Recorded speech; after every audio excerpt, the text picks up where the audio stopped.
so, I felt sad and I even cried when I learned later on that 17 helpless Ghanaians lost their lives. They died because the renal unit at the Kolebu Teaching Hospital had been closed down because of government's indebtedness to it. At the same time, over $2 million had been allocated to the office of the presidency. Exactly what are they doing in that office?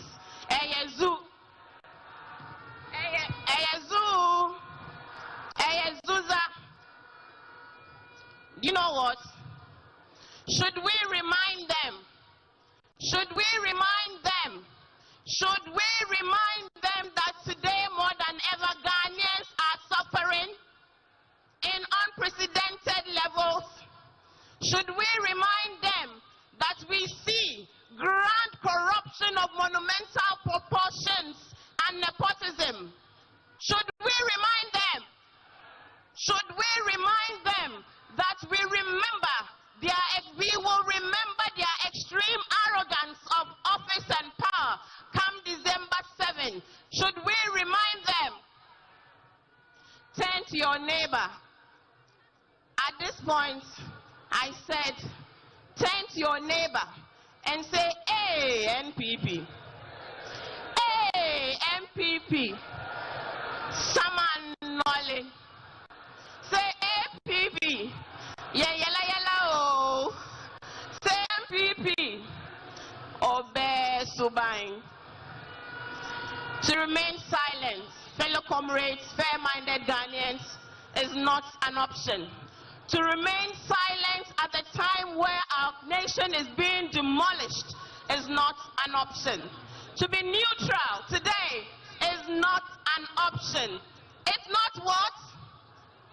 It is time for the CSOs, the faith-based organizations, the media, especially my media colleagues. We have experienced the NPP in opposition. We have experienced the NPP in power. We have experienced the NDC in opposition. We have experienced the NDC in power. We know their true colors. We know the people who have character. We know the people who have humanity. We know the people who have feeling for the people. We know them.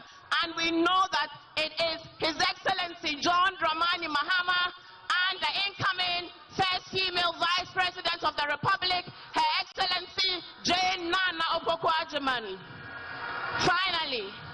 Finally, the NPP having broken this country and brought this country to its knees, today tells us that they want to break the 8. No, NPP. The NDC will break the 8 years of your mismanagement and the 8 years of your state capture. It is a promise. This is my colleagues in the media, CSO.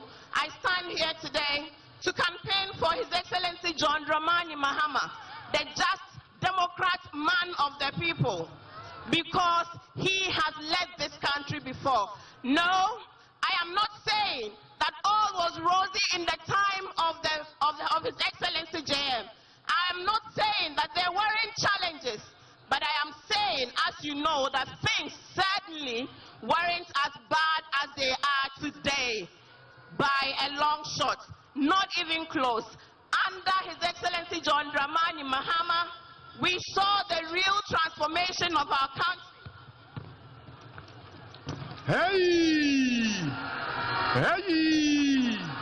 Under His Excellency JDM, we saw tolerance to press freedom.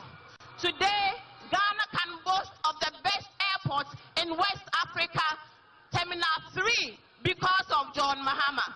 Today, Ghana can boast arguably of the best hospital, the Legon Medical Center, because of who?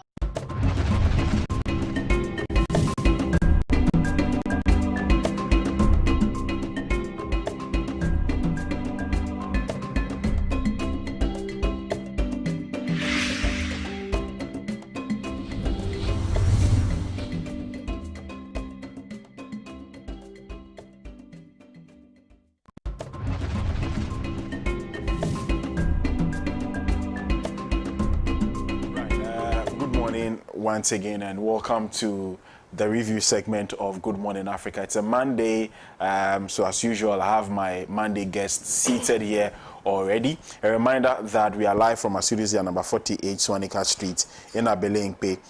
Also, in some 46 other African countries via satellites, you can watch us. We're in some parts of Europe as well as South America. On the internet, join us at facebook.com/Pan-African Television, also on youtube.com/Pan-African Television. We are already streaming live. Make sure you join the stream. I'll be more than glad to hear from you. So share your comments with me, your thoughts, and let me hear everything that you have to say in relation to the topics that we have tabled for this morning's conversation.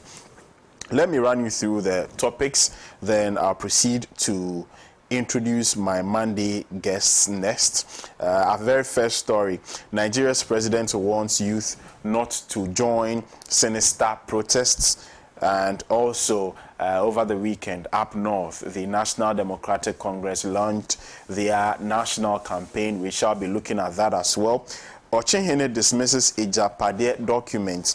The Republic Press newspaper has captured this one. And finally, reform or perish. Kweku Kwatin wants NPP. These are the stories that we have found conversation worthy on the show this morning. I'm elated to be in the very storied company of my guests this morning. I've been joined by Honorable Alex Segbefia, former Minister of Health. He's a key member of the National Democratic Congress. He was up north, and I'm sure he has a lot to say when we get to that particular topic. But it's always good to have Honorable Alex with us here on Pan-African Television. Honorable, good morning.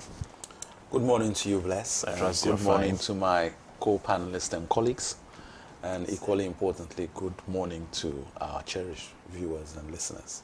Always a pleasure to be on Pan-African. Great. Mr. Osu, I was with you on Saturday on Alaji and Alaji. Yeah. Welcome back to Accra.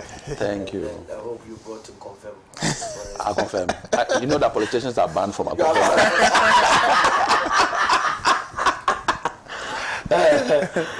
So I hope you're fine. By His grace, we are taking. Everything is going on. Good morning to your cherished viewers. Yeah, right. Also, Dr. Marzouk is here with us as usual on a Monday morning. We have a full house. We have a full team. I'm looking forward to a great conversation. Dr. Marzouk, good morning. Good morning, sir. I trust you are doing well. I'm well. Alhamdulillah. Great. And good morning to my colleagues on the show and to the cherished viewers of ours. Great. Without further delay, let's head straight into our African story. We are going to our neighbors, Nigeria. They are just about 2 countries away from us. So Togo, Benin, and then Nigeria. And we know that there have been a wave of protests in Africa, especially when you go to Kenya. The Gen Zs have been speaking loudly about their economic situations. They've been on William Ruto's neck. They want him to leave. But then also in Nigeria, maybe the Nigerian youth are taking a cue from what has been transpiring in Nigeria. This week, I understand there's going to be a wave of protests there. But the president of the country, Bola Ahmed Tinubu, is actually cautioning the Nigerian youth to desist from these protests. He has described them as sinister, in quotes, sinister protests. Let me read the story. Nigeria's President Bola Tinubu has urged young people not to join nationwide cost of living protests planned for this week, saying they are the work of sinister people capitalizing on the country's economic woes. Organizers are said to have drawn inspiration, I said it, from events in Kenya. Protesters in the East African nation are now calling on President William Ruto to resign after winning key demands, including the scrapping of planned tax rises and the dismissal of almost the entire cabinet. Nigeria's last mass demonstration was 3 years ago against a reviled police unit accused of extrajudicial killings. I think we all remember that, the End SARS protest. It says the End SARS movement achieved its aim of disbanding the force, but was met with a violent crackdown in which dozens of protesters were killed. As demonstrations planned for August 1 in Nigeria draw nearer, President Tinubu has urged organizers to drop their plans. Capitalizing on the economic hardship in the country, some men and women with sinister motives have been reported to have been mobilizing citizens, particularly youth, to stage a protest, he said. The speech was delivered on the president's behalf to a gathering of traditional leaders on Monday by the secretary to the government, George Akume. That's the story. If you go online, you check Ghana Web, the story is in there. I'll start with Honorable Segbefia on this subject matter. Good morning once again. And, I was just reading about butterflies before I came. And I was very intrigued that they go through various stages. You know, pupa, larva, pupa, and then they become very beautiful. But what struck me is that their lifespan is very short. So I'm praying for my brother that he should make sure they survive to December. To December 7th. Right. Because their beauty will shine then. But when it drops, it drops. It's over. Anyway, on a more serious note, Nigeria's politics is in some ways unique. And the factors that go into it are a lot. Once you are tainted with a certain mark in any political sphere, this is not exclusive to, removing it creates a problem for you. And I think that to a certain extent, the nature of the last elections is baggage that President Tinubu will be carrying for a while. Because a lot of people, even though I personally don't believe that the facts say that, people believe that the election was not free and fair. And so, like we have in Ghana, over the last 4 years, there's a suspicion of a government that should not be there. So any little problem that comes is augmented tenfold. Because that is the perception that, and that is actually not, it's a marketing thing that they didn't deal with properly. And I'm talking now of the APC party. Because if you took Atiko's votes and you added Obi's votes, it would have surpassed Tinubu. The fact that the two of them decided to go as separate candidates, instead of one being a president and one being a vice president, is the reason APC won. So, just on that analysis, one can say that whatever happens in that election, Tinubu is the legitimate leader.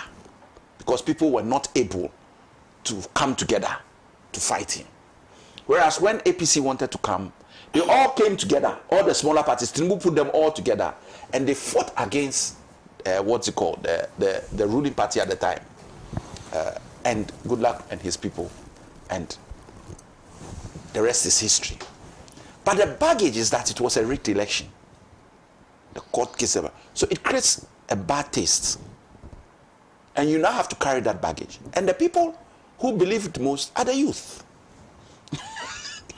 So anything you say, they will jump on it.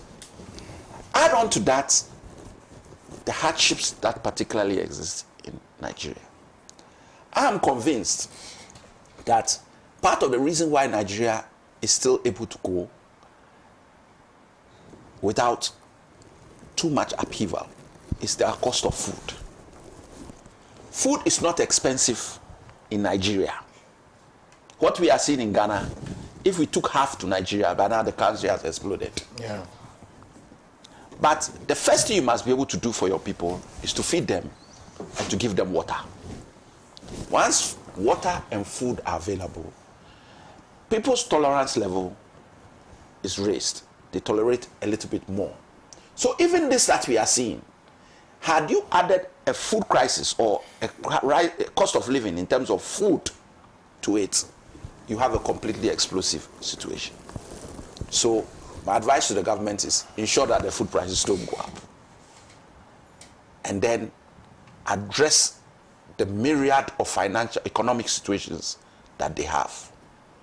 And the economic situations are deep. When you listened, there's a video going around on social media of a senator or a minister in the government outlining what he is paid. Hey, my brother, he was in the Senate. I have to be paid this for this allowance. I'm paid this for this. Millions of naira. Millions. When he finished shaking, I was like, yeah. What are we complaining about? They spend, the government expenditure is too high. Yeah. Their machinery, and they have a federal system.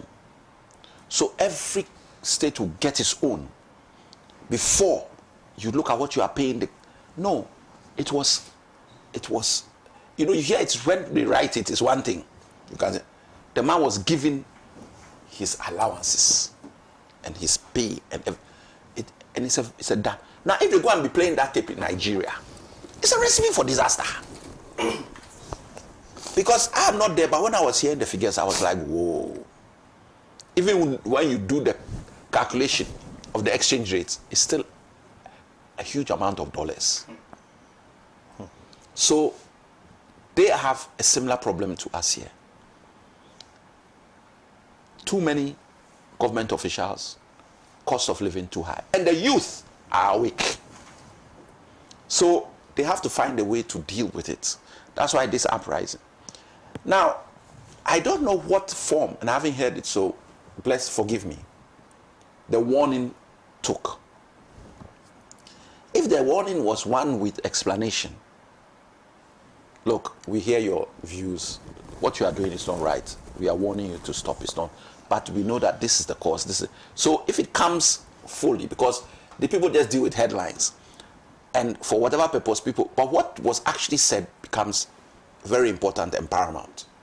Because yes, upheavals are not good and you should warn people from upheavals. Yeah. But at the same time, what is the cause of the upheavals? Yeah. You must address it in that same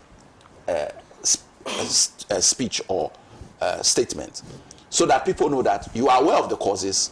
You are saying this, your reaction is not a good one, but we are going to address your causes. Just like Ruto had to do in Kenya, where now, I've heard your causes, but by the way, my ministers, all of you, cabinet, out. So he took some drastic actions to appease the rioters and the youth from what is going. So I just want to see how Tinubu is dealing with that issue and what he's saying. I don't have the detail. But it is, after what has happened in Kenya, it's a wake-up call. Because people have seen it. The youth are becoming agitated. But he made a state, the one word he used is sinister. Yeah. Now, that in my little common sense that I have, tells me that he's saying that there are political hands behind fueling the boys. And that it is not spontaneous. It is actually a political game that is being played. And if that is the case, then that is also wrong. If the boys themselves are behaving in a particular way, and it's a spontaneous action like happened in Kenya up to a point, there's always going to be some political hand. But the level to which it goes is the issue. So, for the peace of Nigeria, if it is a political hands are involved, they should also step back from it. It doesn't help Nigeria. They are going down the democratic path. 4 years, they have elections, they go through the process. Elections are always fraught with difficulty. You have to shine your eyes. And now what they should be looking for, like we did, and we didn't get, but we are fighting it, is electoral reform to ensure that some of those things that happened.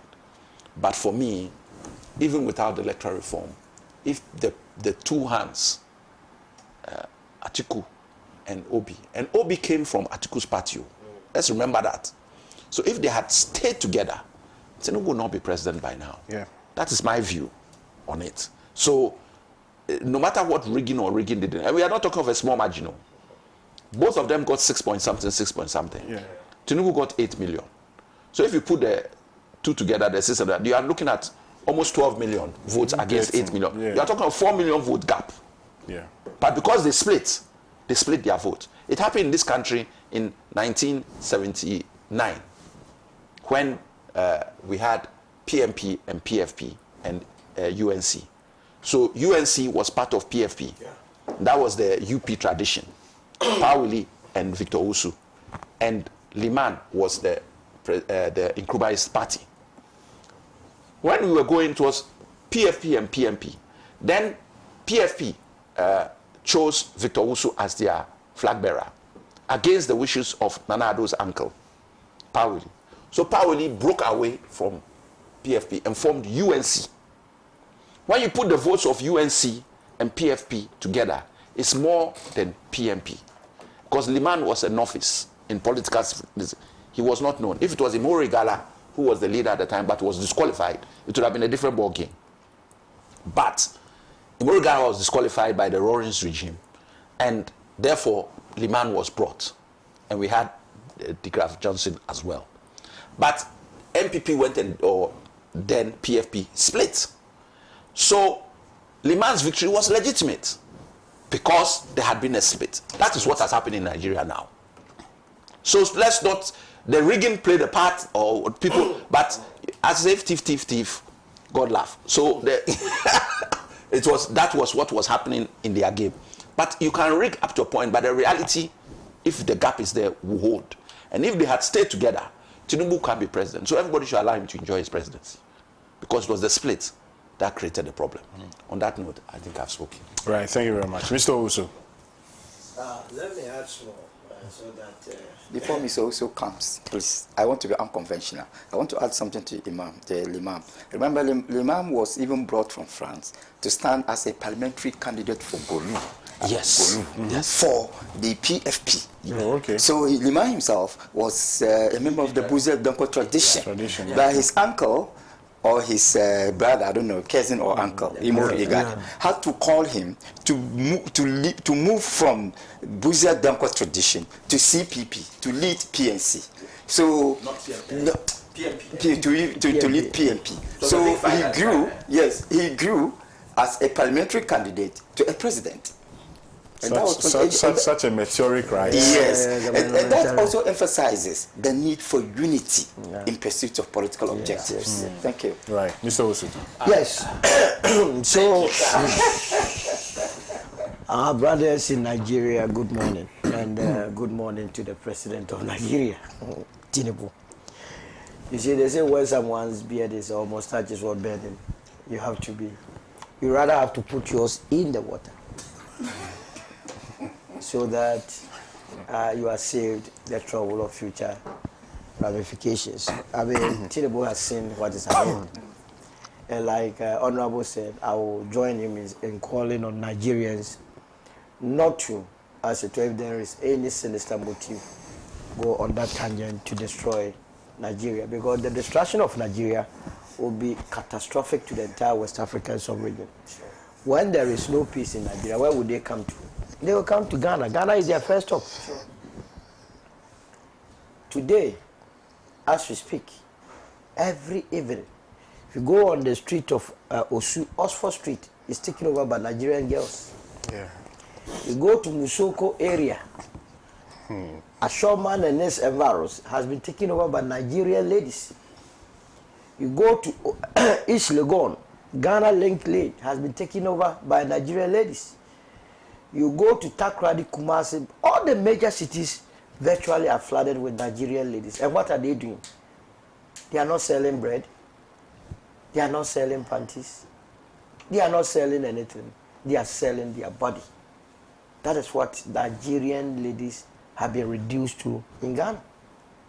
And if you compare the cost of living, if you do the analysis, Nigeria's situation is comparatively better than Ghana. Yet, they are running. This morning, go to Circle. About 5 buses will come, and all of them are dropping Nigerian ladies, and they are coming to stay in Ghana. Yeah. You see, Tinubu introduced 2 policies, and these policies are hurting the country. But you see, maybe in the medium term, it will bring some relief. But in the short term, it will bite. He removed subsidy on fuel. You understand? And once you remove subsidy, prices of petroleum will go up. And that will affect all other goods and services. Then he also controlled forex exchange. But you see, when you want to remove subsidy from petroleum, you must always make sure that your public transport is very strong. Because then what you are doing is that cost of transport will be expensive, but because you have transport running for the state, you then reduce it for the majority of the people, so that all of them, removal of subsidy is used to direct public policy. It's not just for the fun of it. You don't have your public transport in place, just like in Ghana, you sometimes hear the Minister of Transport, as it were, telling transport owners to reduce prices, to do that. Where is government vehicles that you are instructing? You understand? Before you do this, you must make sure that you are standing on solid grounds. So this is what is affecting Tinubu. Look, whether he likes it or not, the demonstration will come on. That one is assured. Because I have listened to a number of Nigerians who are saying to even get 1 meal a day is a problem. Yeah, that is the situation there. No, and we use statistics to always want to deceive the world. Until recently, until 2020, the unemployment rate in Nigeria was 33.3%. Now that's what they did. They changed the formula for calculating unemployment rate so that it will look good. So as you speak, it's 5%. But really, if you are going to use the old computations, around 40%. So statistical gymnastics. Statistical, that's what we've been doing to ourselves. But then what did we do? We did a rebasing to increase our GDP. We are joking with the sensibilities of the people. Bread and butter issue, you cannot joke with it. And so you are seeing it coming. You are seeing that the policies are not helping the Nigerians. I would rather urge him to begin to rethink some of the things that he's doing to reassure the public. You see, when you are a president or a minister, people instantly see you as their savior. You understand? They see you that you are the one capable of solving their problem. So if your lifestyle does not endanger any confidence, then you have a problem. You have a problem. Not to interject, when you juxtapose that against some of the viral videos that are going about the leader of Burkina, what he's doing. Yes. The youth are watching. Oh, yeah. All of us. We are seeing it. Yeah. The young man. He came at a turbulent period. You know, before he came, there has been a coup d'etat. Yeah. First of all, there has been a coup d'etat to depose a constitutionally elected president. The army officer that came, Damiba was also misbehaving. He toppled him. And when he came, you know, now there's stability. Though I don't support coup makers. He is beginning to do what the people like. The people want farming inputs to farm. He is giving it to them. He said, we are not going to use our money to buy SUVs. The last time I was watching Tinubu, his convoy alone, old man Tinubu, convoy can buy half of Nigeria. Now you are afraid. This generation, they will change the old man. I'm telling you. But don't go and destroy anything, Omonaja. No. Because Ghana, we are not ready to absorb even a quarter of the Nigerian population. No. We are talking about 230 million. Our population is hovering around 30. You can't even absorb 1/10. We beg. We beg already. You can't absorb 1 million. What we are dealing with here is beyond us. Our situation is worse, so don't let anybody trick you into thinking that Ghana is good. You see, like you were saying, the APC were very smart politically. That was why they won the election of was it 2023 or so.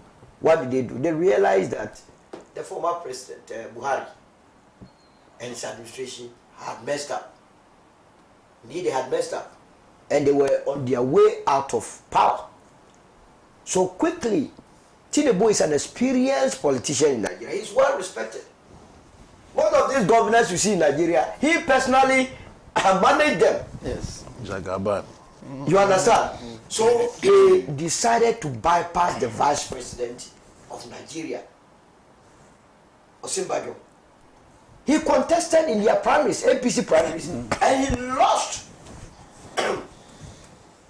And they brought in Tinubu. What is the New Patriotic Party doing? We warned them those days that if for nothing at all, you should have looked at what was happening in Nigeria when APC decided to pack the vice president and brought in a neutral person. They decided to go with the vice president who is so unpopular. And then go for this government is so unpopular. And so, and just like you were saying, Obi and what's the name? Atiku, misunderstanding. Yeah. Vice President, flag bearer, running mate. This one went this way, the other went that way. And so he won. Now, Tinubu fears that it's Obi that is planning all this. I don't think Obi will do that. Human beings you can never vouch for. But I'll be very surprised if Obi is behind it. And Obi, if you are behind it, please stop. Because the very country that you want to come and lead in the future, you may not have a country called Nigeria. The Nigerians, they do things in extreme. You saw the NSAS demonstration. And I have had a counter demonstration also. The Retailers Association of Nigeria is also protesting that they should not allow this demonstration to come on. Because it's the last time the NSAS demonstration came, people took advantage of it to as to loot shops. That's true. So it's not about people genuinely. Some of them are genuinely going to go on demonstration. But others too, they have other ulterior motives. If you look at what is happening in Kenya, clearly the people were focused. They said they wanted to get certain things. But they are not down with Ruto. Ruto is still struggling. I mean, they want him to go out of office. Yes. For me, it's the right thing to do. No, but that one, I think now politics is coming in. The political parties are behind. But then if you misbehave, the politicians will enter. Anyway. You see, you should have known. And it comes back to the sort of value we place on our promises. Political promises. When we begin not to respect the electorates and say anything, thinking that they are mugus, they see voters as mugus. So say anything. Now the voters are demanding your promises. What to promise them, they want you to implement it. Yeah. And what Ruto has done in Kenya even gives me the assurance that they could have done more. All of a sudden, you have been able to scrap your ministers, your cabinet ministers up to 11 or so. So what were you waiting for? But for this demonstration, would you have done that? Immediately you have to leave office. I wish the people of Nigeria very well. I wish a bloodless and a more peaceful demonstration on the 1st of August. They must go. Yes. They set a date. Yes. First target. They must go. They must show Tinubu and his administration that what they are doing is not helping them. If they have anything to do to change or reverse the course of Nigeria, they must do it, because the prosperity of Nigeria is the prosperity of Ghana. You know the number of people that do business with Nigerians? Kasapreku. Their main job market is in Nigeria. I mean, that is true. That is true. Look, you know palm oil. the number of Ghanaians that export into the Nigerian market. Ghana, we don't need this European and American market. You have 230 million people just across the border. Why must you worry yourself with UK, China? No, the market is there. So as a Ghanaian, I always wish Nigeria well. I always wish. I'll end it here. Right, thank you very much. Right. Doc. Yes, sir. All right. Once again, good morning to the cherished viewers of ours. Thanks for the opportunity to be here. We are discussing a very important issue. That Nigeria is the largest economy in West Africa, if not in Africa. And it is important for all of us to understand that by colonial history, Nigeria is our neighbor. In fact, Nigeria is closer to us than even the countries that border us, in terms of colonial history. And one of the problems facing the Nigerian situation, that hasn't started today anyway, is the huge gap between the poor and the rich. Nigeria can be described as a state of two worlds, a world of extreme wealth and a world of extreme poverty. So that gap alone constitutes a rift. And that rift can only be triggered if those dissatisfied have every reason to believe that their dissatisfaction is partly due to misgovernance. And that is exactly what the government should understand. The whole discussion centers on one thing: the constitutional provision on demonstration. And both parties are looking at this constitutional provision from different perspectives. The government thinks that the Nigerian youth or the Nigerian people should not activate this constitutional provision because it believes that it may lead to upheavals. The people are also of the view that, yes, it is their constitutional right to demonstrate, so we must demonstrate. But just as Uncle Salwefia has earlier said, the reaction of the Nigerian government is not the best. It's not the best because, in my opinion, it has jumped the gun. The first thing the government would have done, would have been, one, acceptance or denial of the issue. You first of all accept that there is a crisis. Economic conditions are not good. Living conditions are not the best. You accept that, or you deny. You accept with facts. You deny with facts. After the acceptance, then you declare your intention to address. In case of acceptance, you declare your intention to address and maybe how you are going to address it. And if you deny, you let them know you still declare your intention to improve the living conditions of the people. Then the last one is to give them the opportunity to demonstrate. And that would have been the warning. You warn them to demonstrate within the confines of legality and civility. And I think every Nigerian is entitled to demonstration. So the approach to the issue by the government is not the best. But having said that, let us also critically interrogate the claims of the people. One, it is true that Nigeria is now bedeviled with hunger. It is true. It's true. Okay. We have family members in Nigeria. Nigeria is hungry. Oh, wow. And they're in trouble. In fact, and Nigeria is very green. If you have ever traveled to Nigeria, everywhere in Nigeria is green. So I'm not surprised their national flag is green. In certain parts of no, it's very fertile. And food production is very high. Yes. Nigeria is a food basket within the West Africa. I'm telling you. Anytime I tell you I go to Nigeria, I remember my days in the north. Very fertile. Everywhere is green. Everywhere.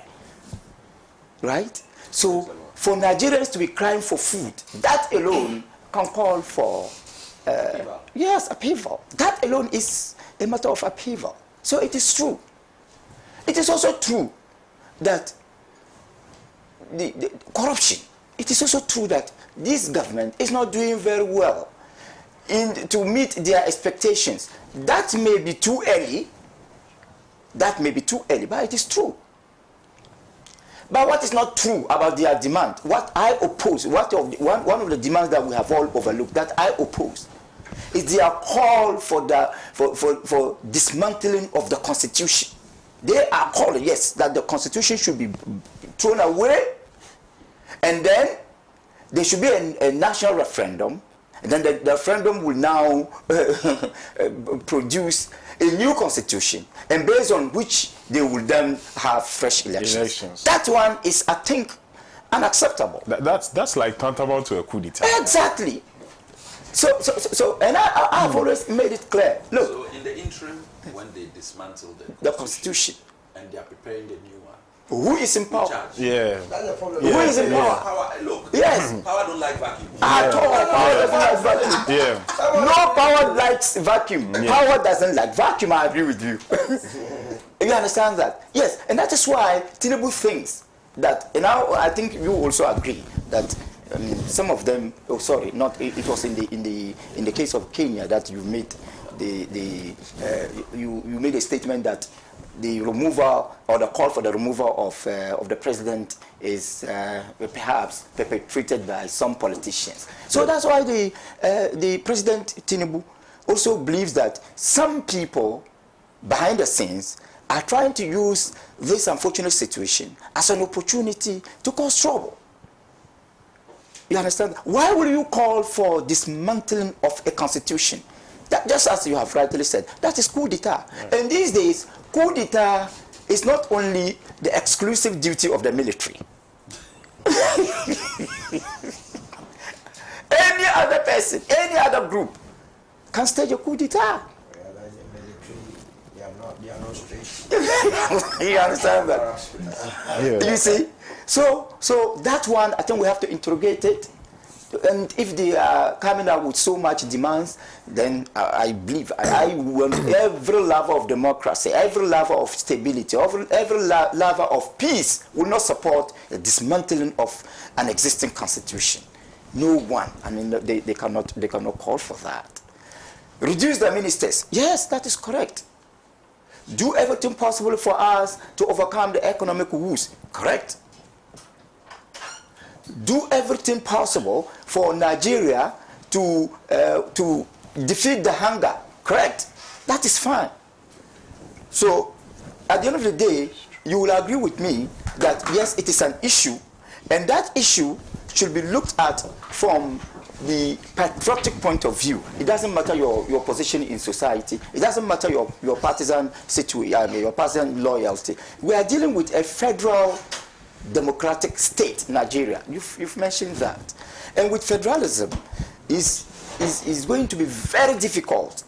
In fact, with federalism, it's going to be very difficult for the national demonstration itself to succeed. You may think, look, and we should not also we should not also be oblivious of one thing, a fundamental factor in Nigerian politics, that is ethnicity. Yeah, please. Yeah. I'm telling you, look, those calling for counter demonstration may be doing so on the basis of ethnicity. Yes. Yeah. Another important factor that we have to consider is religion. Yeah. These two dangerous areas play critical roles in Nigerian democratic politics. And it will not, those areas alone could be exploited for the upheavals and not the demonstration. So, Nigeria is Africa. Africa is Nigeria. I think it is important for all of us to rise against anything that will bring fire to Nigeria. What we want in Nigeria is not fire, but water. Thank you. Thank you very much, Dr. Marzouk. If you're just joining us, you're watching a live stream of today's edition of the morning show, Good Morning Africa. This is the newspaper newspaper review segment, I beg your pardon. And a reminder that we are live from our studios at number 48 Swanika Street in Abelempe, also in 46 other African countries via satellite. You can watch us on Facebook. We are streaming live. I see scores of you have joined already, and you are already sending in messages. If you want to alternatively send through WhatsApp, you can see the number on your screen: 0559 919 802, 0559 919 802. Make sure you send in your messages. Please do not call the text line. Just send a WhatsApp message. I'll read for you as the show progresses. Over the weekend, by the way, the National Democratic Congress was in Tamale, the northern regional capital, to officially launch their national campaign. Everybody, as far as the leadership of the NDC is concerned, was there in Tamale. They also drew support from all other parts of the country, especially in the northern enclave. People from the Upper East, Upper West, the Northeast, the Savannah region, all trooped into to Tamale to support the party. Speeches by the leadership of the party, the flag bearer, of course, spoke, the vice presidential candidate, the secretary, the chairman, everybody you can think of as far as the leadership of the party is concerned spoke in Tamale. I couldn't go for some very sketchy reasons. I couldn't be in Tamale. I was actually supposed to be there, but due to some reasons, I had to be here to host Alaji and Alaji. But Honorable Alex Segbefia is no mean a person in the National Democratic Congress. He is the head of international relations in the party, former Minister of Health, for that matter, former Deputy Chief of Staff. He is of significant, importance in the party. That is why that is one of the reasons why his presence here on the show is so much valued. He'll bring us up to speed with exactly what transpired in Tamale and what the future looks like, especially heading into what people have termed a make or break election for the NDC. Honorable Segbefia. Every election is make or break. So as all these statements, they come with all those. They don't move me. It's a make or break for Ghana. That is how I see it, because any return of an MPP government would be a disaster. But I digress. Let me deal with my congress or my launch of the campaign. Saturday was an extremely successful event by any standards. When your opponents have to now start posting old videos with different captions, you know that you have touched their soul and they have issues, and try to, even some of the headlines wouldn't even carry the story, and even if they carried it, they try to carry it in a negative fashion. Ghanaians are not fooled. It was telecast, everybody has seen it. Fantastic event, very good speakers, diversity was on display. People spoke in different languages from wherever they came, and different thematics, were carried out. Bless, I've said on this show before that when you're in opposition and you want to win an election, three things are important. I'm satisfied that the first two are on course and have been met. Two of them are in your hand. One is not. And the first one is not in your hand per se. The first thing you need to win an election from opposition is a government that is trying so hard to lose. A government that is doing all the wrong things. A government that is not ingratiating itself to the masses of the people. We have never in the history of Ghana's Fourth Republic. Seen a government that has behaved so abysmally than Nana Akufo-Addo's government. When you take into account the goodwill that he came with, seen almost as some messiah, when you take into account the revenue that he inherited, when you take into account the perception of the international community of Ghana, when you put all these things together, when Nana Addo won, remember that Abuso Kwan people reduced their prices. Have you forgotten? No. Their spare part prices and they reduced it. That's the level of goodwill that President Nana Addo came with. It is a far cry, a shadow of what they have as the MPP delivered in 8 years. And so, number one box is ticked. The government has decided that it doesn't want to govern it, or it doesn't know how to go. And he even said it with his mouth. That, oh, when the new government comes, new president comes, he will deal with the problems. Hello, are you president or not? So his government has been, for want of, or lack of a better, a failed government. Hasn't done anything about good governance either. Look at our press freedom, you look at our ratings with our judiciary, you look at the confidence people have in the EC. These are institutions who all worse than ever. Forget the macroeconomic indicators. So the government has ticked that box for us. Everything that they are supposed to do to lose, they are doing. But it is not enough to win an election. Then point number two is that the opposition, namely here the NDC, must demonstrate that it is in a position to govern, and that you are organized, and that you have policies and programs that people can relate to. I believe that we have ticked that box. And it starts with our processes, from branch elections, our whole registration process internally, to constituency elections, to regional elections, to our national elections, to the choice of our MPs, to the choice of our flag bearer, and then his choice of running mates.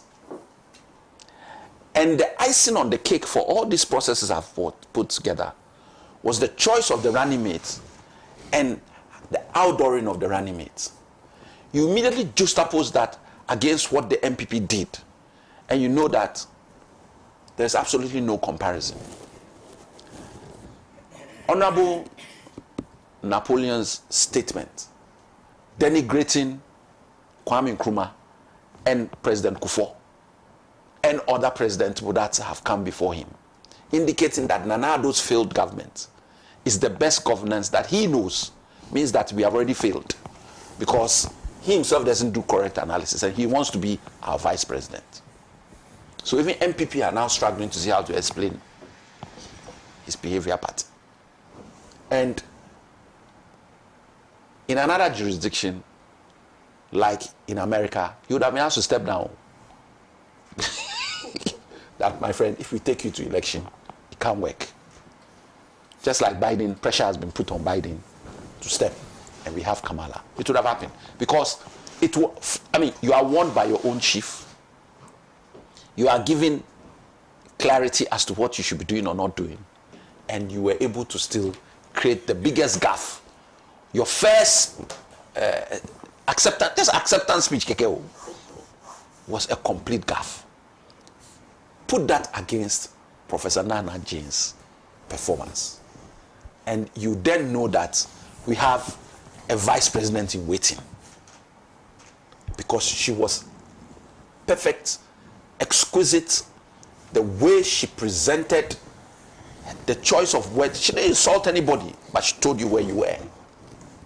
She was just an epitome of leadership on the day. And we want to take Napo to where? To where?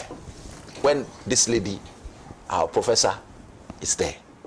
So That other box, where you have to demonstrate. Now, 2 things left to finish that. We've dealt with one. We've launched our campaign. The next thing is we are going to launch our manifesto. And we will do that. The campaign has begun. We are going to start Professor Nana Jane's campaign from the Central Region tomorrow. So that is already in hand. And that is the route which we are going with. And then John Mahama too will start his.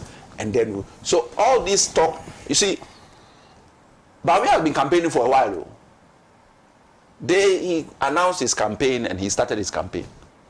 And we know the impact it's having. In the north, where they think that yesterday, Saturday, the message was clear. The north is not going to vote the way people see it in their camp. People do not trust Bawumia. His desperation has reached 1 phone, 1 cedi. We're going to give you a phone for 1 cedi every month to pay. And I'm still at a loss. Whether in future he will come and tell us that, oh, that's not what he meant. The same way, when the fundamentals are weak, the exchange rate will expose you. He came with some hudious, what's it called? Semantics as to how that doesn't work the other way. It is warp logic. Oh, why? Well, yes, to say that this, why? We didn't go to school. We know it's warp logic, but we didn't go to school. You said it. It's a statement. And in actual fact, there is some truth to the statement that if your fundamentals are weak, the exchange rate will expose you. It is one of the indicators that will expose you if your fundamentals are weak. But it will not, when you have fundamentals, your exchange rate is bad. You are saying it's not your fundamentals are good. So which part of your fundamentals are good? Which, what? Your debt to GDP ratio, your loan portfolio, your, what's it called? A breakdown of your ability to pay your workers and wages. Which part of your fundamentals are good? If your fundamentals were good, would IMF come in? So the statement applies to you 100%. Your fundamentals were weak. You were the head of the economic management team. You created it. And you now want to say you are a mate. You are not the driver. And they are trying so hard to divorce themselves or to get his team. I've never seen this in campaign before. And that for me shows the sadness of Nana Addo. Your vice president is disassociating himself from you and your works. Me, when I come, I'll have only this number of ministers. So what are you telling your president? Not only, John Mahama said 60, you have even dropped down to 50. And your president, as he did 125 at a certain point in time. So if you have those type of people, then you have problem. So bless. Box number 2 almost ticked. After our manifesto, we are good to go. Box number 3, you must count your vote. When you have done all this work and people vote, you must make sure you are able to count it. We know what we did in our Sin North, to be the first to get our results, to be the first to collate. We believe we are in a good position to count our votes, but we won't go into detail on air. All we're saying is that we are aware what it takes to win an election. This program we had on Saturday, you heard the speeches. I'm not going to come here and say this person said this. It's there. Go and look it up. Different speakers, different thematics, different languages. And the icing on the cake was from our own president, John Dramani Mahama. Fantastic speech. Explained clearly what his programs were, what he intended to do, how Ghanaians should see. And he's a very peaceful, his demeanor has not changed over the years. Always gives out an aura of peace. So I know that he has been affected greatly, even though his demeanor was always like that. Having worked under Professor Mills, it has even strengthened that attribute that he has. So he's not prone to fits of burst, anger and whatnot. He'll have his argument, but in a very decorous manner.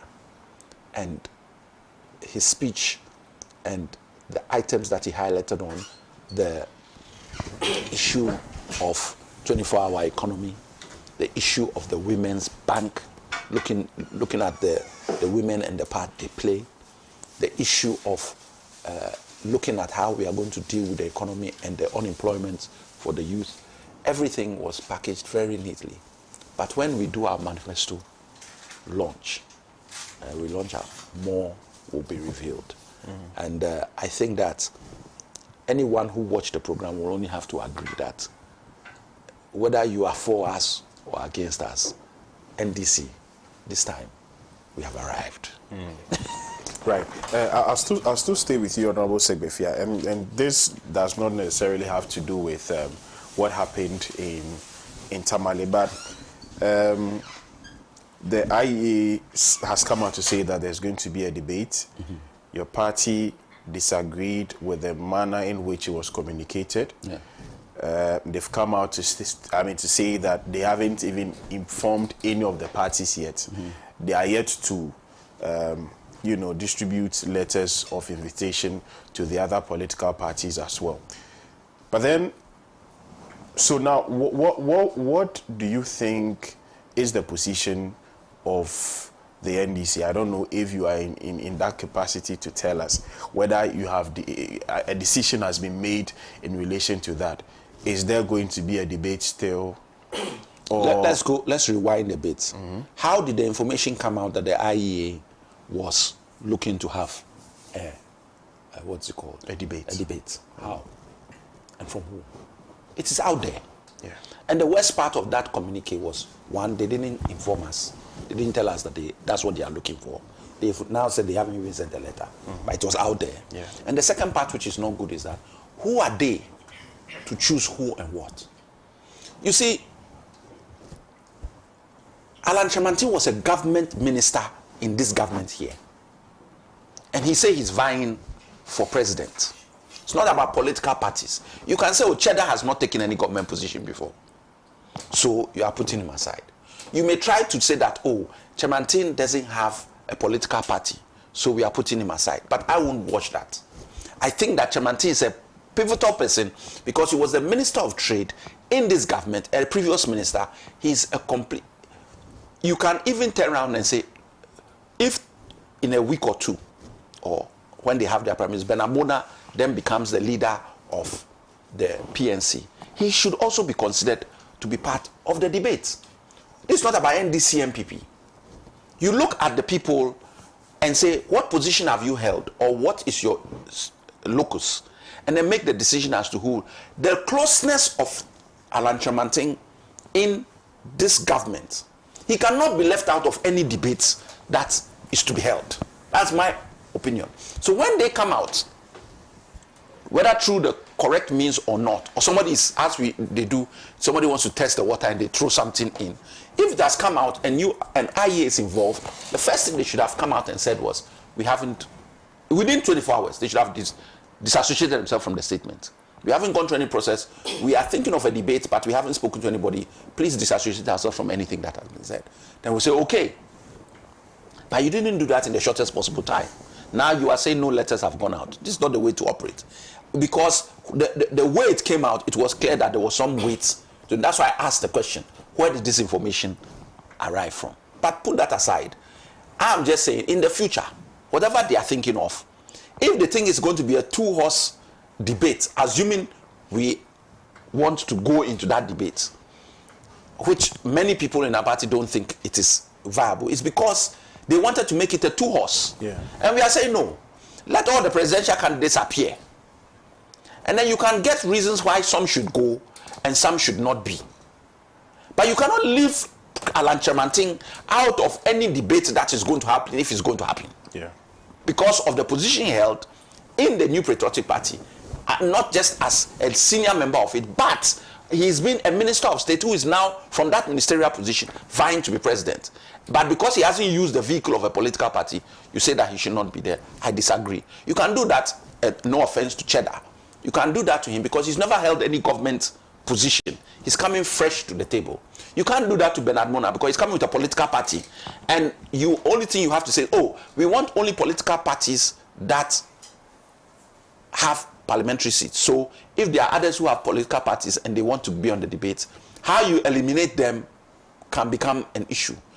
But the independent candidates that are vying, for me, you cannot leave out Alan Chamanting. If you leave out Alan Chamanting and the likes of Bernard Mona, then what is now become, you want MPP and NDC to debate, it's not necessary. Right. And MPP has a record of not going for these things. Right. Did Kufuor debate? Right. Kufuor did at the point, but I think he did once. Nana Addo did one after Eric Off, he didn't do again. Yeah. In 2016 he didn't do. Yeah. But, in 2020 he didn't do. But so himself said there wasn't the need. Yes. Yeah. So we are personally, I can understand why our people are saying no debate, because it's being sold as a two-horse debate, and I'm not in favor of that. Right.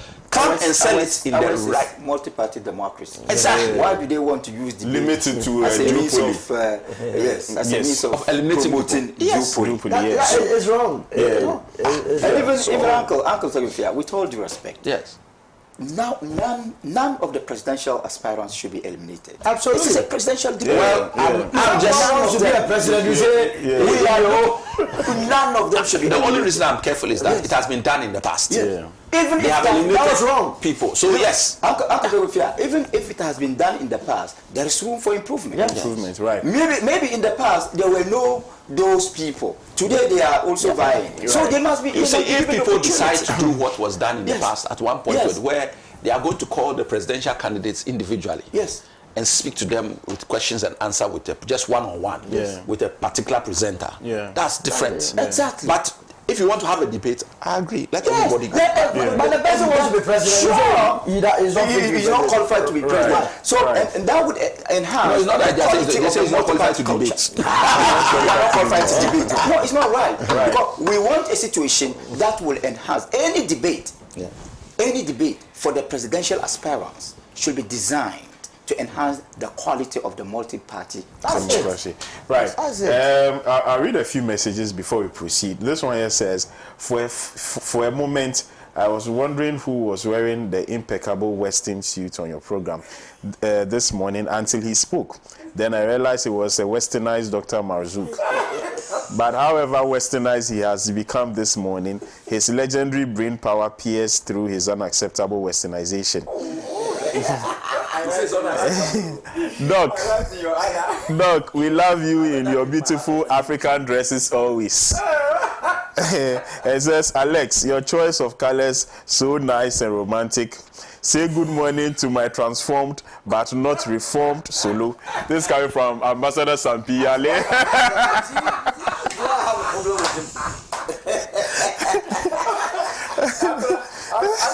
Just last week I asked him. He actually was on, I think, on Thursday last week. He was on the show on Thursday. I'm very humbled by these complimentary words, and I'll return to my African fashion. Somebody commented that the topic we started with, which was on Nigeria, was appropriate because I was wearing Nigerian colors. I laughed. I said, green and white is part of it. So you and I are pro-Britain. So normally we will give them the solidarity. Right. Good morning. What prevented the IA from calling for a debate in 2020? This is a dubious idea. Tete. Thank you, Tete, for your message. You didn't tell me where you texted from. Good morning, Bless. Any debate between Bawumia and JDM will create very serious security implications. Hey, how so?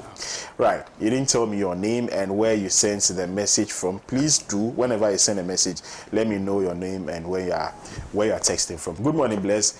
Country Ghana would not be peaceful if the opposition parties don't come together with their fine brains and do away with the I must lead syndrome to save this country from this nepotistic loot and share president. Bless, look at the fine brains that we have in this country. Why can they join the NDC since they have the base already to save the country?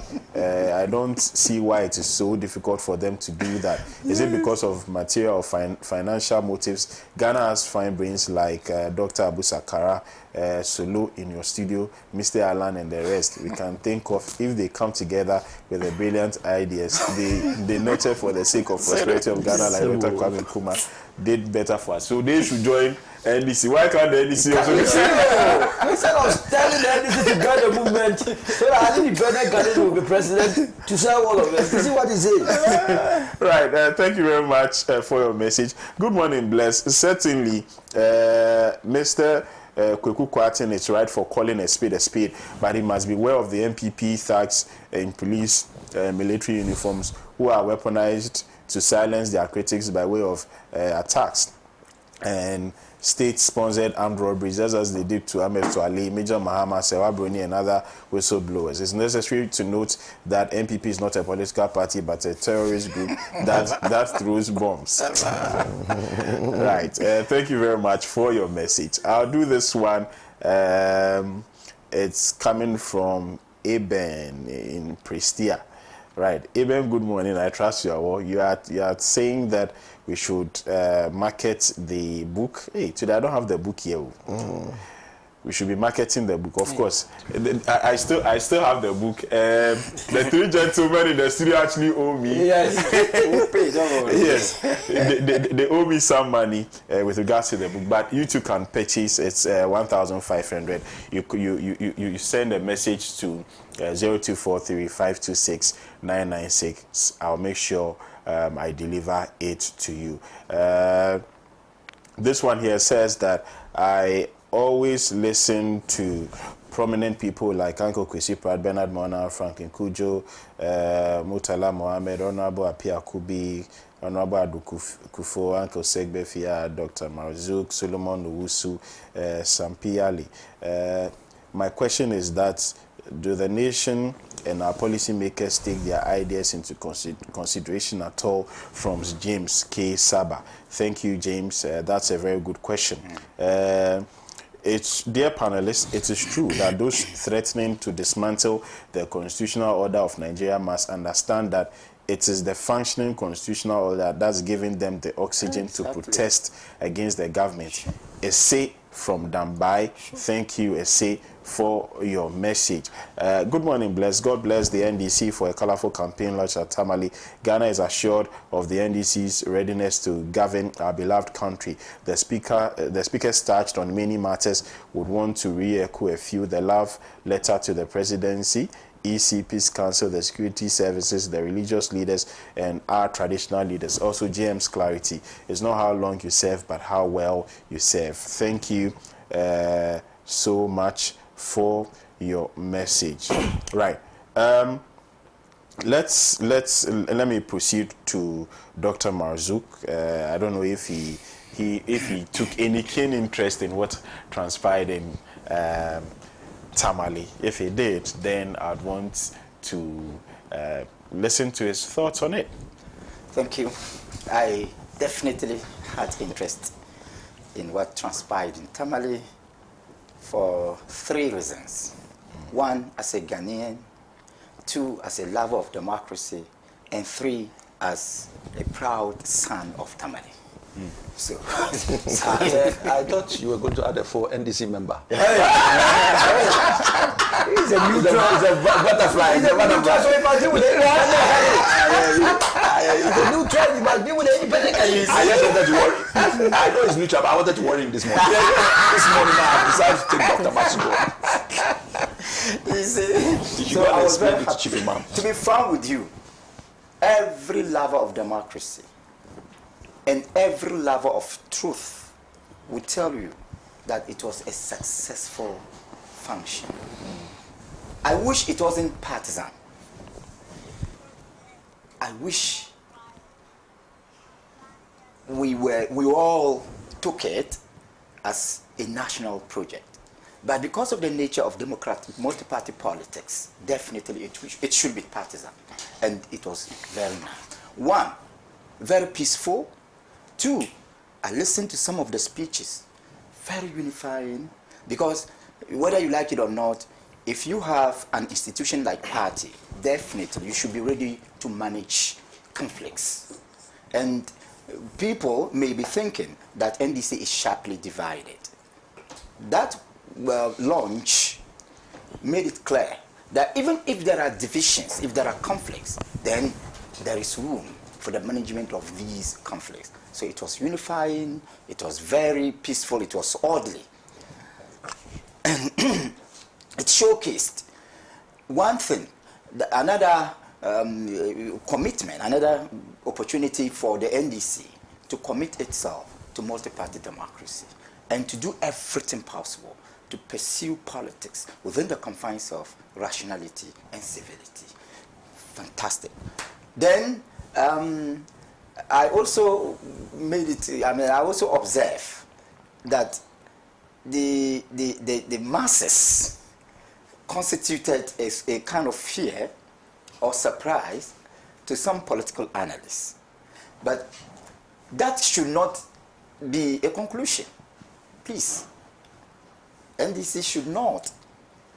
Even if the NDC want to celebrate it, then they should celebrate it with a kind of, with the perspective of improvement.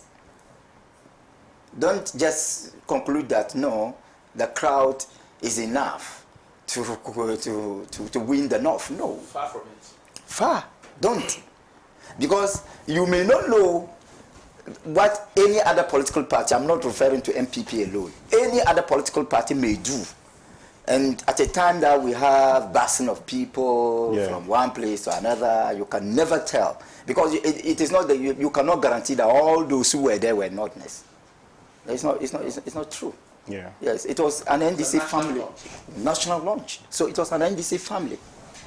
You understand that? So don't conclude that no, that alone is a justification for northern votes for you. If you make that conclusion, it will be disastrous. The Arab will say, La samah Allah, may God forbid. But this is also good. In fact, it will promote the culture of multi-party spirit. You see, it will give the other parties, the MPP and the rest, the opportunity to also organize and perhaps do better elsewhere or in the North.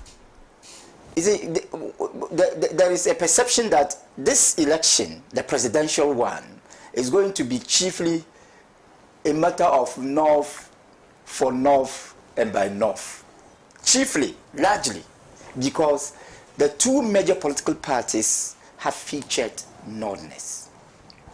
And that has always been the argument, at least among the Northern fraternity. Which political party controls the North? I think the Saturday event has brought a very obvious view as to which political party controls the North. But that alone, once again, let me add, that alone is not a conclusion. Because until we get the other one, until we get the other party to do a program in the North, to also have the kind of crowd that NDC gathered, it will be very difficult to make any comparison. Can I just interject one? Yes, you can. Why? So you agree that we are the pace setters? Yes, yes. Okay, if you agree, then I have no. Because Yeah. you are outdoor enough around me, somebody must go and do his, and made a sham of it. Oh, yes, yes. We have now gone to North to launch our campaign. Now somebody is expecting them to come and do what's it called? Yeah, whatever function they want to do in the North. Yeah. And for me, it buttresses the point that people are out of ideas. So if the NDC doesn't do, they can't. They won't be able to do it. Don't worry yourself. When it comes to pay setters, yes, NDC is.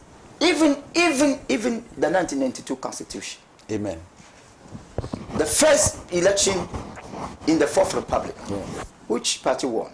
NDC. Yes. Second election, NDC. Right?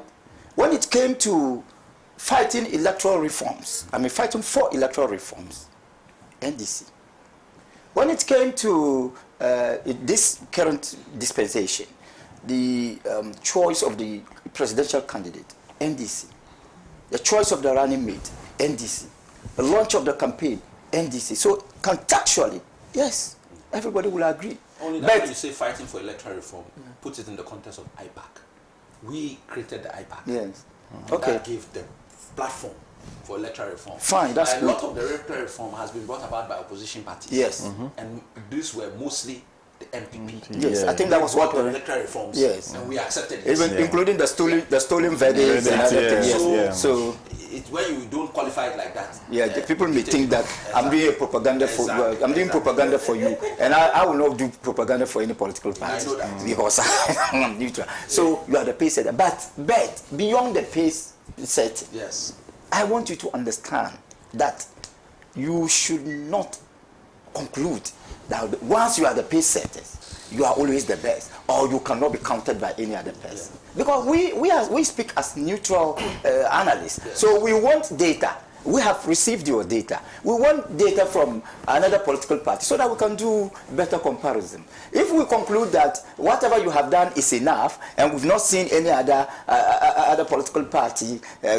making any effort, definitely we will even have no opportunity to compare. That's exactly what I am saying. So, yes, I don't hear you. Because that is a reality. If the person is not able to think for himself to do something, and somebody has done it, and that alone is already a failing. So let's talk about that comparison first. Yes. Before we even get to the point where he will do for you to compare. No, but that's because why you are all trying to get to your electorate. And look, this is why I said that the second box is ticked. We are showing clearly that we are party ready for governance. Yes. The choice of even the venue was significant. Yes. We have already declared we are doing our manifesto launch in Central Region. We are clear. We know what we are going to do elsewhere. It's not for me to say. Yeah. So I'm telling you that we are showing clearly that we are a party ready to take on the reins of government. That is the point I want to make. That's right. So I didn't want to use the word complacency. We won't get there. Let me be frank with you. Yes.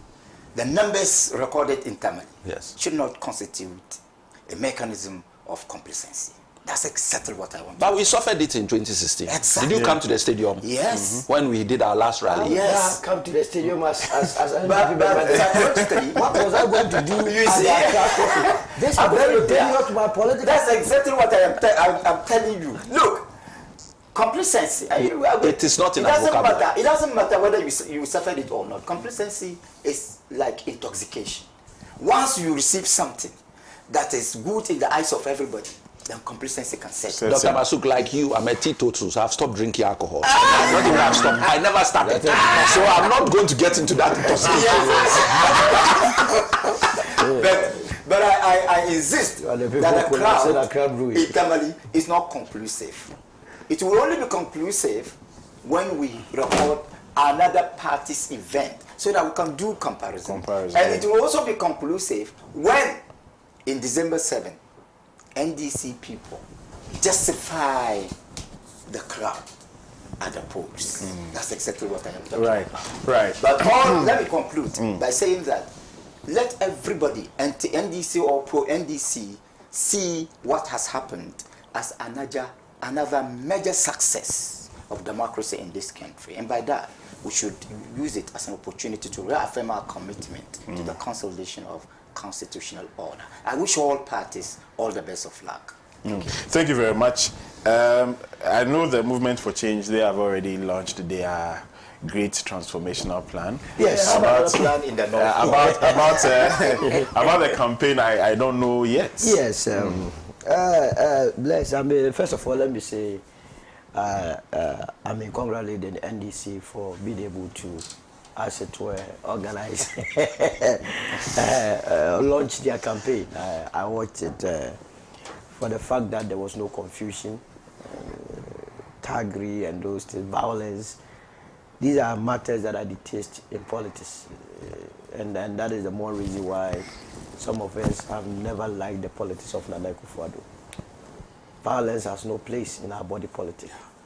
It is only weak minds, people that do not have superior policies, that always want to resort to violence. Now, if you're on top of your issues, why must you resort to violence? So, in that regard, I was very happy. Again, today is Monday. We are yet to hear of any accident of those that travel to Tamale. Very true. And so, for me, once we are all Ghanaians and everyone went home peacefully, I'm for it. The messages that they gave, that is their party. I mean, they are entitled to what they said. The former president attempted to offer solutions as to all the things, that policies that he intends to implement, given the opportunity. My only worry is that I was thinking the manifesto launch will come before the campaign launch. And this is a problem that I have with both the NDC and the NPP. You say you are campaigning. What are you campaigning on? I mean, this has not crossed the minds of Ghanaians. Because before you go out there to say you are campaigning, it means you have a set of policies that you are speaking to. And that set of policies must be known to every Ghanaian. Because the point is that this is not a secret enterprise. You want to win my trust or my vote. So it has to be based on a concrete policy that you have. That you have given me the benefit of that to peruse. And to also ask you questions. But it has been the other way around. A campaign, the aspirants, as of now, everyone is an aspirant, are going around campaigning. The question is, what are they campaigning on? And that is why I believe that what Alan has done is a novelty in Ghanaian politics. He first of all launched his policy as far back as in January of 2023. And based on that, started going around and speaking to what is already in the public domain. So now when I come here and you ask me to speak, talk about Alan, I don't have to struggle. I have the GTP readily available. I can talk about the economic cluster, I can talk about the social cluster, I can talk about the infrastructure cluster, the governance cluster, the environmental cluster, the behavioral change cluster. These are policies that we believe in. And so going forward, I believe that it is in my interest that the NDC is shaped, the MPP is shaped, everyone that wants to lead this country is shaped. Because at the end of the day, it is our tax revenue that we are going to entrust into the hands of an individual. Mind you, all these at the end of the day, it's one person that will be the president. How is the person seeing the governance of this country? So, for me, that has to be handled. And to link it to the debate that Honorable was talking about, I believe if there has to be any debate, it has to be amongst all those that are vying to, for the position of the president of the land. IEA cannot sit in their corner and choose who must be part and who must not be part. And I agree, the first reaction that came from the NDC, I agreed with them, that it was after the flag bearer of the MPP had gone to the north and said he needed a debate, mano a mano. Then immediately IEA said there will be a debate. What sort of life is this? It means you are not taking yourself serious. Or is it a case that you are always having a meeting with the flag bearer of the MPP, so that when he says something that you write a veterans to that? I don't think any serious candidate that wants to lead this country will be afraid of a debate. But the only person that you must be afraid of him in any debate must be Bawumia. Because here is a candidate who, in a church service, was able to change quotation. Even in front of congregation, he was not afraid. In front of God, he said Zechariah 4:1, when he had no semblance of what he was saying. And so, if my candidate, Alan Chamante, is going into a debate with Bawumia, then there has to be a chemical interrogation device. Or all of us will swear by Quran, by Bible, and by Antoine, and all the gods that we are not going to lie. Because even before a congregation, he lied. How much more debate? He will, in fact, he will conjure economic figures. And then just bomb it and laugh. And then all these papers, look at all the papers. A major event such as the launch of a campaign takes place in Tamale, and none of them, if they even report on it. So we also wanted to. I think he forgot. No, I mentioned it. Yeah. Alan did his great transformational plan launch, and the next day, small corner. And I said, are you serious in this country? You call these people the fourth estate of the realm? It's bogus. If for nothing at all, bring all the issues that the former president spoke to into the front pages and let us interrogate. Yes. But I mean, what are you reporting?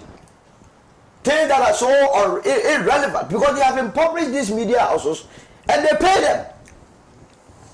They are surrogates. So they report rubbish. And so for me, the reason why I will not compare. Now look at this one. When they are now comparing crowd. Look, unless you have not been in the political space for that long. Crowd doesn't do anything. No. In the year 2000. That's exactly why I was saying that way. In the year 2008. I'm telling you. The last rally. MBB had his last rally at Accra Academy. NDC was doing this in a shaman. If you see the crowd that was in Accra Academy, I went home with my white handkerchief and said, Agbena. When the results started trickling in, my wife nearly had a heart attack. She couldn't believe it. So crowd, but we had a walk, Alan, single-handedly, in the Ashanti region. I'm telling you, the numbers, anyway, we are controlling Ashanti region. But until we vote, because voting is a secret enterprise. Sure. But you see, if you look at the electoral numbers, the breakdown of the registered voters, it gives me that confidence that in election 2024, history will be made by Ireland. The two leading political parties, what have they done? They have rather decided to choose their candidates from the north. Is that not the case? A careful look at the figures from the 5 northern regions put the total votes at no more than 3 million. The total votes. In fact, the northern region has the highest number of votes in terms of the 5 northern regions with about 1.19, 1,199,000. Followed by, you are talking about, say, upper east, 735,000, and you come to Upper West, then North Savannah and Northeast. So it means the NDC and the MPP are going to struggle for the votes of, let's say, 3 million. We are talking about a voting population of 18.6 million in Ghana. And these two candidates are going to share. So who is going to carry the rest down here? If you don't tell you the mathematics of this election, you will think it's Amina. We are far from over. It's going to be a long night in Jerusalem. And that is why you cannot say you are going to debate or you are inviting people into any debate and the name of Alan. How is that possible? But even the IEA, the purpose for which it was established, they are not behaving properly. You are supposed to do the Ministry of Economic Affairs. You are supposed to tell the political parties that this your policy, that your policy, this policy is not workable. Then you come up with a framework for which people will operate, not debate. What are you even going to get from the debate? Because if you assemble all the candidates, I'm telling you, they will not have more than 30 minutes to speak. And can you, as it were, address the totality of Ghanaian problems within 30 minutes? No. So you must have a different way of evaluating policy. That's why it's so important that political parties or presidential aspirants come with their vision, with their plan, with their policies. That is the only way we can be saved. Is it the case that the new patriotic party flag bearer, Baumia's promise of mobile phone, is it contained in any policy that they're having? Is the idea that they will be paying churches contained in any policy that he's having? So let us know. And that is why people like Kwaku Kwarteng must be celebrated. Yeah.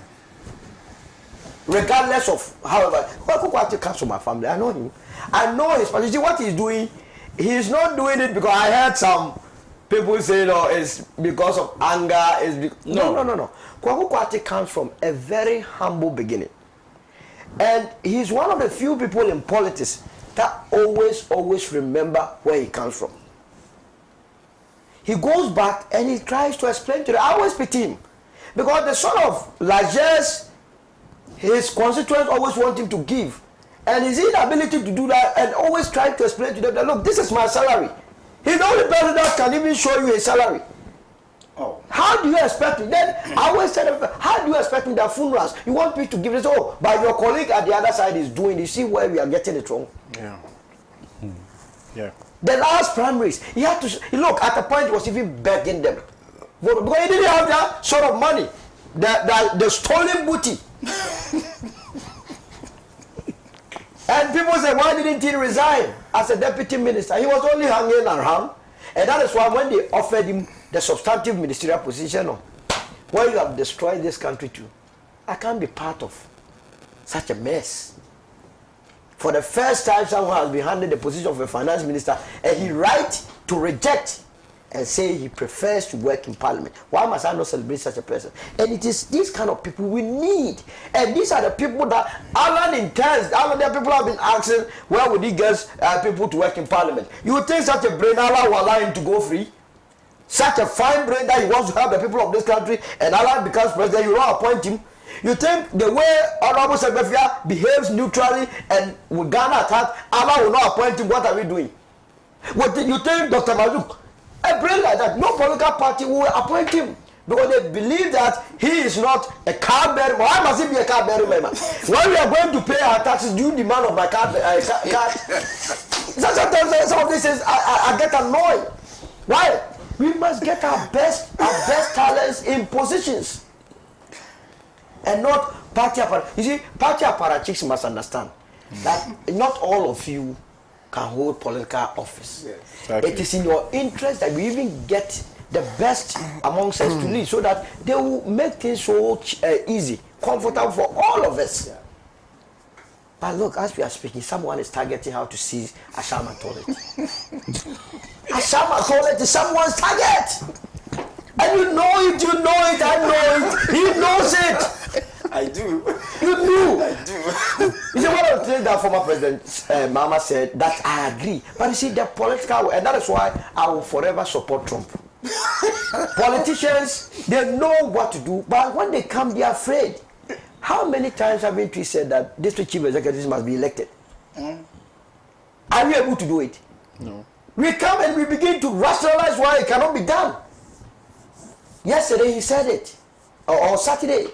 It has to be done because it is creating problems. One of the problems that all these political parties face is that the appointment of a district chief executive, if you don't take it, can even take you a year. Well, when you choose this one said no. Well, people will be burning ties, they will be, what is this? So let us concentrate, do away with what we have done in the past. Let's do something different. Yes, change is inevitable. 2024, there will be a change. But the Ghanaian is saying a change is not enough. It's a change that brings transformation. And that is why all of them are looking up to Alan Donkodo Chemate, the one that has said that he is bringing you the great transformational plan, emphasis on agriculture. Today we can't buy tomatoes, pepper. Emphasis on agriculture. While someone is emphasizing on agriculture, another one is emphasizing on mobile phone. These two alone, on these two score. Why must the Ghanaian try the destiny of this country to Dr. Mahmoud Bawumia that we are seriously thinking about how to feed the people? You say you want to buy phones. And even on the score of phones, for digitization. Even on the score of phones, digitization, you can only digitize when data is cheap. Alan is promising you cheap data. You are saying phone. If I have phone and there's no data, a lot of people have phone, they don't have data. It's as dead as anything. Make sure data is cheap. Whereas we are promising Traders Bank to deal with high interest rate that traders borrow from the open market, he is talking about what? Phones. Hey! And you were standing the solar cover too. It's not the phones that is the problem, it's the one CD. The one CD, because later the people said it was just semantics. You see, this man, when he promises, immediately they come and say that one was so true. So me, when he said 1 CD, 2 CD, I said, well, let's wait for it for 1 week. They'll come and change it. So they have come back. You don't remember when he promised the pastors that he was going to pay within 24 hours? He took back his promise. So this one, when he promised, he take it back. He will take it back. So don't worry about him. You You understand? So I am very surprised that people are giving him any year. Look, election 2024. I'll be very surprised that he crosses the 13% mark. And you know what they are doing? All the crowd that you see this one, they combine. Alan started something when we were in the MPP cluster meetings. What we were doing was that when we get to see Ashanti region, we combine about 6 constituencies. Because in fact, what is the point? It was delegates. So let's meet at a common place so that the message will be uniform. Yes.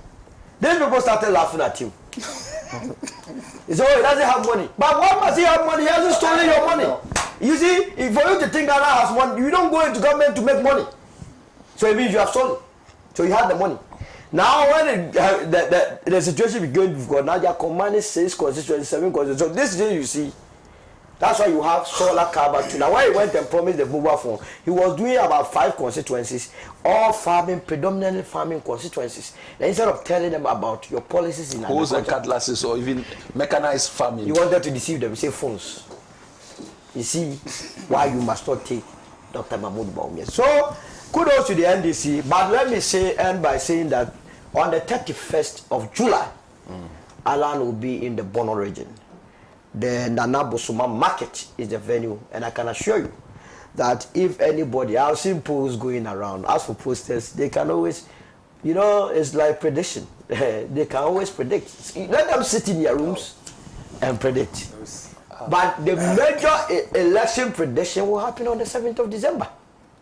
Well, all of us will go into the ballot and vote. But you see, the Electoral Commission too, we must revisit the numbers that they have brought.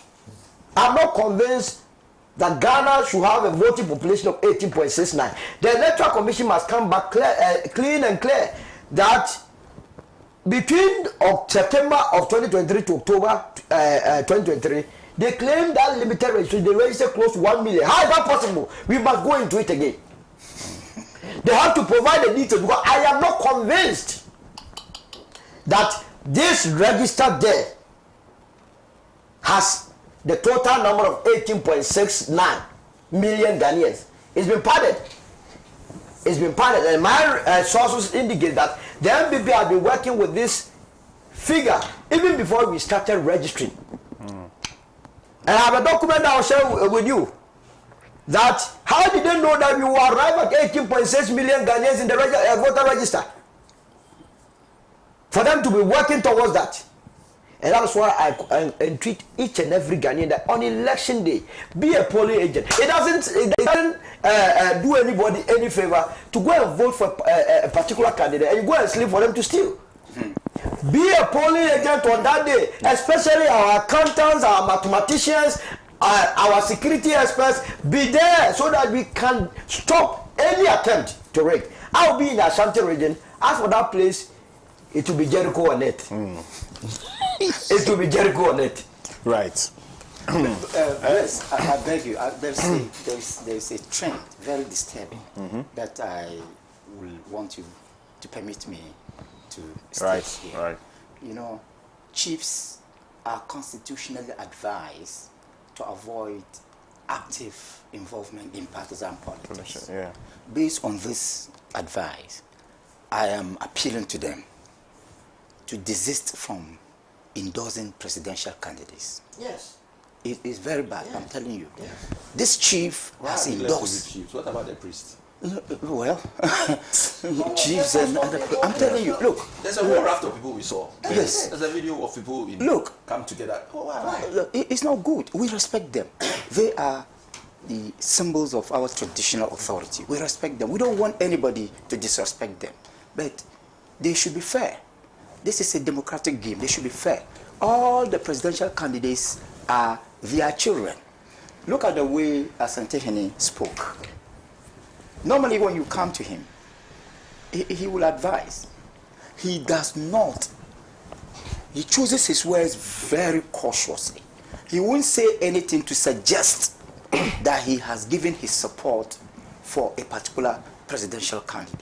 By some of the chiefs, when the presidential candidates, some of the presidential candidates go to them, you see them openly endorsing. It's bad. I think that is not correct. That's not good. I speak this way because I am an African and I respect the chieftaincy institution as an integral part of our culture and tradition. Let the chiefs respect themselves. Let them not give themselves to any politician or political party to disrespect them. Thank you. Right. I wanted us one moment to say a quick. You know, we've sent out a statement congratulating the planning team for the Congress, for the launch, and that's good. But there are many unsung heroes. The chairman of the Northern Regional, of Northern Region, Adolf, did very well. Yeah. The organization, that's his base, and he did well. People on the national committee who are not even mentioned, like Kobe Ballon, behind the scenes, so much work. I just mentioned those two now because if I wanted to go into it, it would be too much. But I want to let all the unsung heroes know that people were watching and people know. So kudos to everybody. And our leader, who is Joshua Labi, who was the head of the planning committee. Kudos to him as well. Right. Because the event was extremely successful. Right. I'll do some messages, then we can call it a day. Shabo says, I want to know a road in Ghana constructed by Ghanaian contractors which has lasted for a year without any major defects. Then Maria Adam replied by saying all these roads construction under Nana, I bet you, would not last for the next year except his hometown Chibi Road. Okay. Quota Joshua says Ghanaians should come together and vote MPP out of power in order to save the country out of war, Kenya, and all this confusion. Okay, he proceeds to say that MPP will lose this election no matter what they do or say. Okay, Edward Bishop says this government has woefully mismanaged the economy. While Dela Abdallah says, good morning, bless. Please say hello to Mr. Segbefia for me. Good morning, panelists, but hello, bless. We need to announce the book in the PFA group too. The debate must be accessible to all parties in Ghana. President Tinubu is scared of protests, else he might collapse from the shock. All right, thank you very much for your message. Good morning to all your beautiful guests, especially Solomon Owusu. It would interest you to know that the gospel according to Alan, GTP, is resonating with the teeming unemployed youth in Ghana and are waiting to vote for Chief Alan massively come 7th December 2024. Jerry, Pro Alan Regional Coordinator, Upper East Region. Okay, thank you, Jerry, for your message. Saba James says, now that it is one phone, one Ghanaian, then what about the nursing trainees who completed successfully in 2020 but still sitting in their various homes doing nothing? When will this, when will Dr. Baumia stop deceiving Ghanaians? From James K. Saba. Thank you, James, for your message. This one here says that, okay, 2020, 2021, 2022, 2023. This phone drop there. That is a good Bob.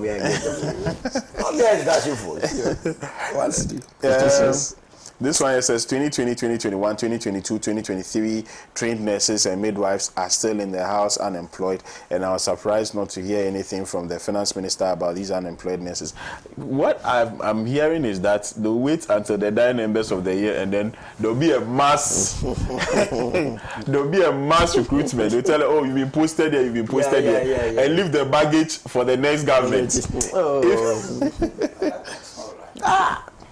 Right, let's move on to some more messages. Good morning, bless. Ghanaians rely on the performance of ruling governments, but not their performance in debate. They should think of how to put money in people's pockets and stop the noise. Alaji Abubakar from Prank. Thank you, Alaji, for your message. Good morning, bless.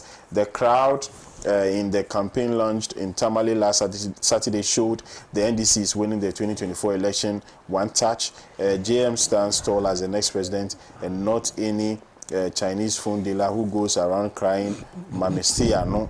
Inshallah, Baumia won't drive the car. JM Beba Idrisu Tamale. Say hi to Uncle Alex for me. All right, thank you very much for your message. I'll read this one too. Good morning, bless.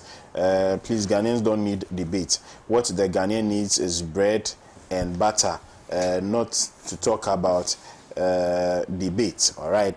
Thank you so much for your message. Alhaji Hamza from Pig Farm says, good morning, my brother. Bless. I agree with my brother Alhaji Dr. Marzouk that what happened in Tamale was a family affair.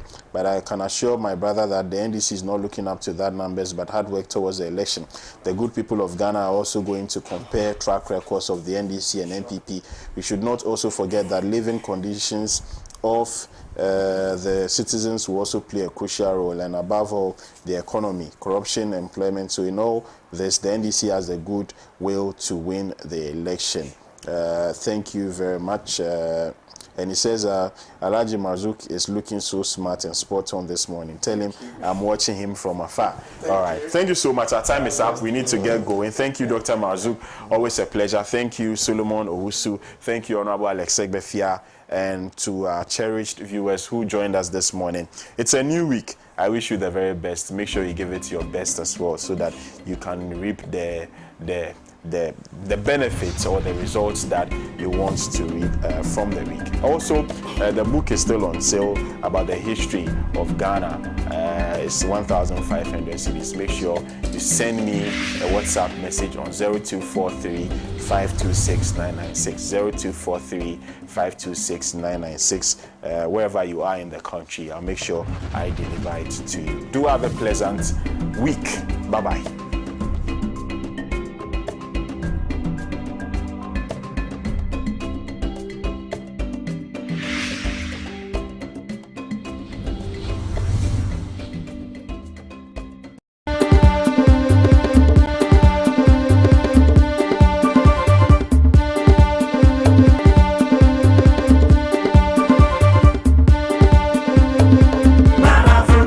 Truly African.